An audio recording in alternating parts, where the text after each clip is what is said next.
Nas profundezas dos Andes bolivianos, onde as nuvens beijam os picos gelados e a névoa dança entre as encostas íngremes, estende-se uma serpente de terra e cascalho, aterrorizante em sua beleza.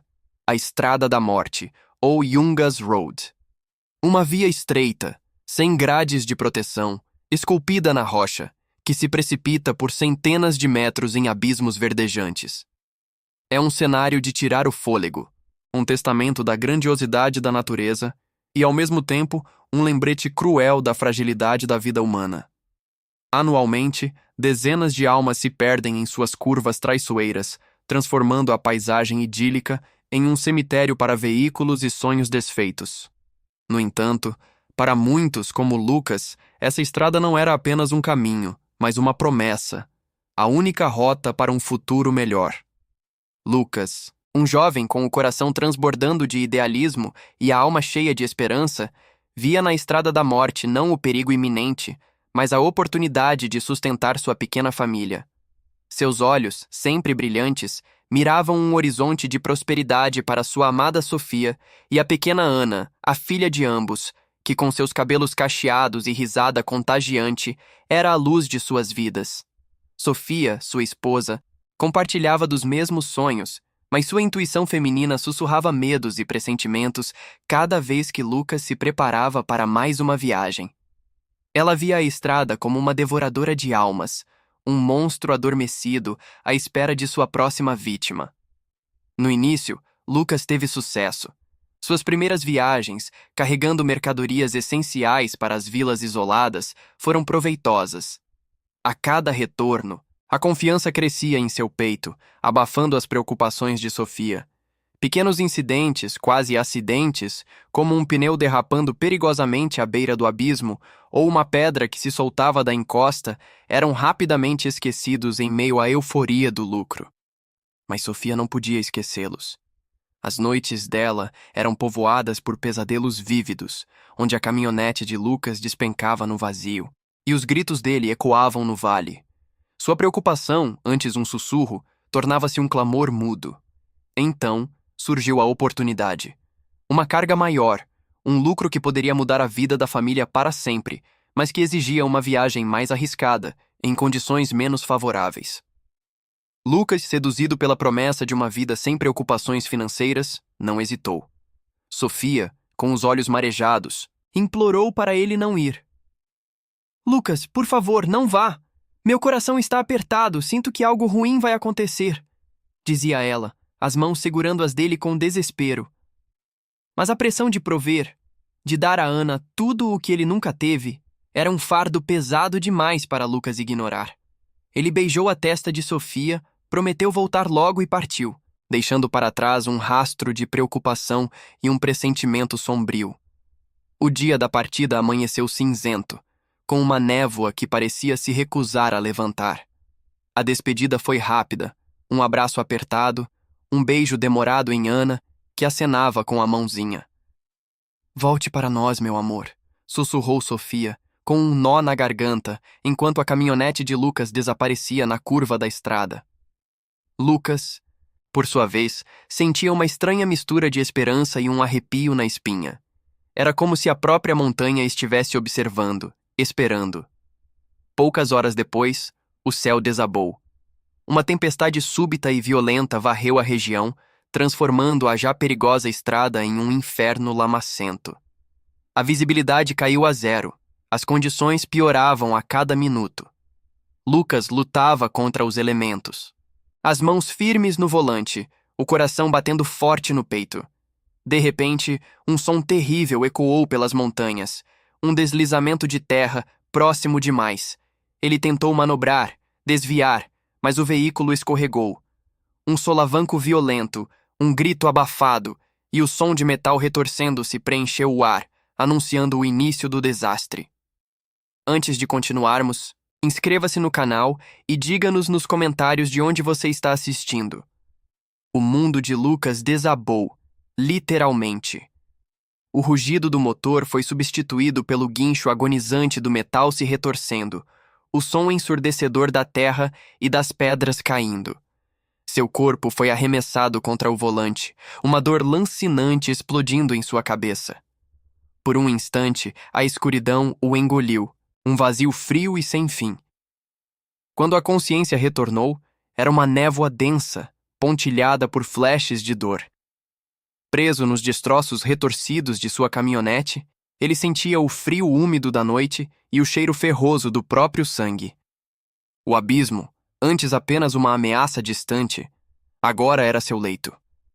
A percepção da perda, do fim de todos os seus sonhos, era mais esmagadora do que qualquer ferimento físico. A cada respirar doloroso, o nome de Sofia e Ana ecoava em sua mente, um lamento silencioso que se perdia na imensidão da montanha. Enquanto Lucas lutava por sua última respiração no fundo do precipício, Sofia, na pequena vila, sentia as horas se arrastarem como séculos. A tempestade lá fora refletia a turbulência em seu próprio coração. As notícias da estrada chegavam fragmentadas, trazidas por viajantes aterrorizados, deslizamentos de terra, trechos intransitáveis, acidentes. Cada nova informação era uma facada em sua alma. O medo, que antes era um pressentimento, transformou-se em desespero quando a noite avançou e o sol se recusou a trazer Lucas de volta. Ela se agarrava à pequena Ana, que dormia profundamente, alheia à tragédia iminente. Ao amanhecer, a esperança de Sofia era um fio tênue. No entanto, ela não se permitiu sucumbir. Equipes de resgate, formadas por vizinhos e voluntários locais, mobilizaram-se, e Sofia, impulsionada por uma força que ela não sabia possuir, juntou-se a eles. Seus olhos varriam cada curva da estrada, cada fenda no abismo, buscando qualquer sinal, qualquer vestígio de Lucas. A cada passo, a negação lutava contra a dura realidade, até que finalmente a descoberta. No fundo de um desfiladeiro quase irreconhecível, jazia o que um dia fora a caminhonete de Lucas. Completamente destruída, suas esperanças esmagadas junto com o metal. A confirmação da morte de Lucas foi um golpe devastador, um grito mudo que rasgou sua alma e a da pequena Ana, que, mesmo sem entender a dimensão da perda, sentia a ausência do pai. Sofia mergulhou em um luto profundo, um poço de escuridão e desespero. As últimas palavras de Lucas, a última discussão, os pesadelos que ela havia ignorado, tudo a assombrava. A culpa a consumia, um veneno lento e corrosivo. Se eu o tivesse impedido, se eu tivesse implorado mais, pensava ela, sem parar. Ana, em sua inocência infantil, sentia a tristeza da mãe e a ausência do pai. Mas a complexidade da morte era algo que sua pequena mente ainda não podia compreender. Ela perguntava por papá, e cada pergunta era uma nova pontada no coração já dilacerado de Sofia. Em meio a essa dor excruciante, uma sombra espreitava. Ramiro, um rival de Lucas nos negócios de transporte, conhecido por sua astúcia e métodos desonestos, surgiu na vida de Sofia. Ele ofereceu ajuda, um sorriso condescendente nos lábios, mas seus olhos revelavam uma intenção predatória. Ele tentava tirar vantagem da vulnerabilidade de Sofia, propondo-se a gerenciar os poucos bens que Lucas havia deixado, sempre com um ar de falsa benevolência. Sofia, embora fragilizada, sentia um calafrio na espinha sempre que Ramiro se aproximava. Havia algo nele, uma frieza calculista que a fazia suspeitar. Começou a germinar em sua mente a terrível ideia de que o acidente de Lucas talvez não tivesse sido apenas uma fatalidade do destino, mas sim obra de uma mão humana, uma sabotagem. A semente da dúvida plantada por Ramiro começou a florescer. Em uma tarde chuvosa, vasculhando os pertences de Lucas, buscando consolo nas memórias, Sofia encontrou algo que mudaria para sempre o curso de sua dor. Escondido no forro de uma velha jaqueta, havia um bilhete amassado. A caligrafia de Lucas, apressada, quase ilegível, mas inconfundível. Cuidado com Ramiro. Ele me ameaçou. Não confie nele. Uma rajada de vento gelado pareceu percorrer o corpo de Sofia. O luto, a culpa, o desespero, tudo se transformou em uma chama ardente de fúria e um desejo inabalável de justiça. A inocente camponesa, a esposa e mãe enlutada, sentiu uma transformação profunda. Ela olhou para o bilhete, depois para a foto de Lucas e Ana, e seus olhos, antes marejados de lágrimas, agora brilhavam com uma determinação feroz. Sofia jurou que não descansaria até desvendar a verdade por trás da morte de Lucas e fazer Ramiro pagar pelo que ele havia feito. A estrada da morte havia levado seu amor, mas ela não levaria sua justiça. A promessa de Sofia não era um mero juramento impulsionado pela dor. Era uma declaração de guerra silenciosa contra a injustiça. A mulher que antes se encolhia diante da estrada da morte, agora olhava para ela com um misto de respeito e desafio. Seus dias eram preenchidos com a maternidade e noites de pesquisa incansável. Ela começou a investigar Ramiro, conversando com comerciantes, motoristas e qualquer um que pudesse ter tido contato com ele. Lentamente, uma teia de corrupção e intimidação foi se revelando. Ramiro não era apenas um rival. Ele era um parasita que sufocava a concorrência através de táticas sujas, subornos e, como Sofia agora suspeitava, violência.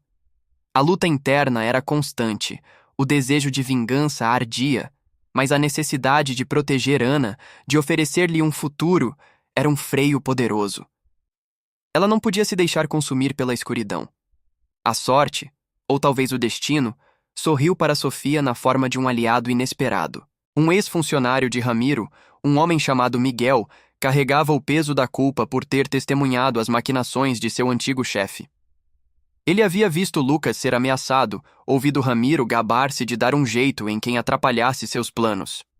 Miguel, atormentado pela consciência, procurou Sofia, entregando-lhe uma pasta com documentos e gravações que provavam as manipulações de Ramiro e, mais importante, sua responsabilidade indireta no acidente de Lucas. O bilhete de Lucas era a confirmação. As provas de Miguel, a condenação. Com as evidências em mãos, Sofia confrontou Ramiro. Ela o encontrou em um armazém empoeirado, onde ele se preparava para uma nova remessa. Seus olhos, antes cheios de luto, agora irradiavam uma frieza calculista. Ela jogou a pasta sobre a mesa, os documentos espalhados como folhas de outono. Ramiro, pego de surpresa, tentou negar, sua voz vacilando entre a raiva e o pânico. Mas as provas eram esmagadoras. As gravações, as datas, os nomes, tudo apontava para ele. A verdade era um espelho implacável que agora refletia a feiura de sua alma. Ele havia manipulado as condições da estrada, subornado fiscais, tudo para desestabilizar os negócios de Lucas e finalmente tirá-lo do caminho. Ainda havia uma última prova a ser dada, um legado a ser honrado. Sofia, em um ato de ousadia que chocou a todos na vila, decidiu transportar as mercadorias de Lucas pela mesma estrada da morte. Não era apenas uma entrega, era uma declaração. Ramiro, desesperado para destruir as provas e silenciar Sofia, percebeu que seu império de mentiras estava desmoronando. Ele a perseguiu. A cena que se seguiu foi um pesadelo de adrenalina e poeira, um eco sombrio da tragédia que levara Lucas. Sofia, ao volante da velha caminhonete de seu marido, sentia cada curva, cada pedra solta, cada abismo como se fossem extensões de sua própria dor e determinação. Ramiro, em seu veículo mais potente, tentava forçá-la para fora da estrada, mas Sofia, com a memória de Lucas e o futuro de Ana em mente, recusava-se a ceder. O confronto final aconteceu em um trecho particularmente traiçoeiro, não muito longe do local onde Lucas havia encontrado seu fim. Ramiro, em um acesso de fúria, jogou seu carro contra o dela. Mas Sofia, antecipando o movimento, desviou bruscamente. O veículo de Ramiro, desgovernado, derrapou na lama e despencou no mesmo precipício que havia engolido Lucas. O som do impacto ecoou pelas montanhas, um som de justiça divina. Exausta, mas vitoriosa, Sofia completou a entrega. A comunidade que antes a olhava com pena, agora a via com admiração e respeito. A verdade sobre Ramiro se espalhou como um incêndio, e seu nome foi para sempre manchado. Sofia, no entanto, não se deixou consumir pela vingança. Ela usou os lucros daquela última viagem e o dinheiro recuperado da fortuna ilícita de Ramiro para investir na segurança da Estrada da Morte, financiando melhorias e estabelecendo um fundo de apoio para as famílias dos motoristas que arriscavam suas vidas. Ana, agora um pouco mais velha, não apenas entendia a força de sua mãe, mas também o legado de coragem e integridade deixado por seu pai. Sofia, com Ana de mãos dadas, olhou para a estrada. Não era mais um monstro devorador de vidas, mas um caminho. Um caminho que, embora perigoso, poderia ser domado, melhorado. Um caminho que, para ela, se transformara no símbolo de sua própria superação. A memória de Lucas vivia não na tristeza, mas na resiliência de sua família, na esperança de um futuro mais seguro. Ali, sob o céu vasto e impiedoso dos Andes, Sofia e Ana, duas almas unidas pela dor e pelo amor, olharam para o horizonte, onde novas promessas aguardavam e onde o legado de Lucas floresceria, eterno e inabalável.